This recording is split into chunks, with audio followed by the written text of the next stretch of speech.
भारत की इस पवित्र भूमि पर हजारों मंदिर हैं, लेकिन उड़ीसा के समुद्र किनारे स्थित जगन्नाथपुरी धाम अपने रहस्यों के कारण पूरी दुनिया में अलग पहचान रखता है।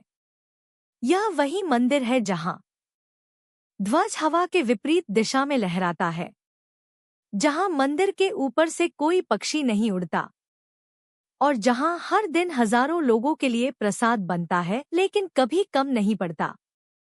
लेकिन इन सभी रहस्यों से भी बड़ा एक रहस्य है।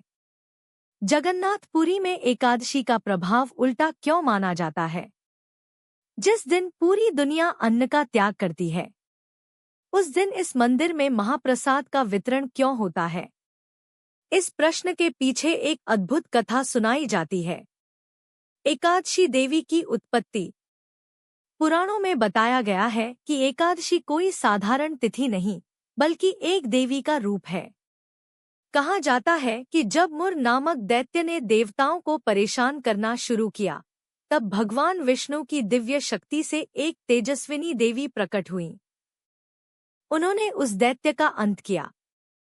भगवान विष्णु ने प्रसन्न होकर कहा, आज से तुम्हारा नाम एकादशी होगा। जो भी इस दिन व्रत करेगा, उसके पाप नष्ट होंगे और उसे मोक्ष का मार्ग मिलेगा। तभी से तीनों लोकों में एकादशी का व्रत अत्यंत पवित्र माना जाने लगा। एक दिन देवी पुरी पहुंची। एक बार एकादशी देवी पृथ्वी लोक का भ्रमण करते हुए जगन्नाथपुरी पहुंची। उन्होंने सोचा, यह तो स्वयं भगवान विष्णु का धाम है, यहाँ तो मेरे व्रत का सबसे कठोर पालन होता होगा। लेकिन जैसे ही उन्होंने मंदिर के आनंद बाजार की ओर देखा, वे आश्चर्य में पड़ गईं। वहां भक्त बड़े आनंद से चावल, दाल और अनेक व्यंजन खा रहे थे। देवी ने तुरंत तिथि देखी। वह दिन एकादशी ही था। यह देखकर उनका मन क्रोध से भर गया। भगवान जगन्नाथ का रहस्य।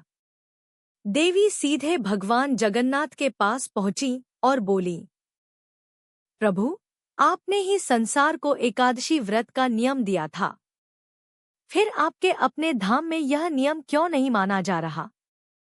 भगवान जगन्नाथ मुस्कुराए और बोले, हे देवी, तुम्हारा व्रत संसार के लिए अत्यंत महत्वपूर्ण है, लेकिन तुम्हें एक रहस्य जानना होगा। यहाँ जो अन्न भक्तों को मिलता है, वह साधारण भोजन नहीं है। यह महाप्रसाद है, जो पहले मुझे अर्पित किया जाता है और फिर भक्तों में बांटा जाता है।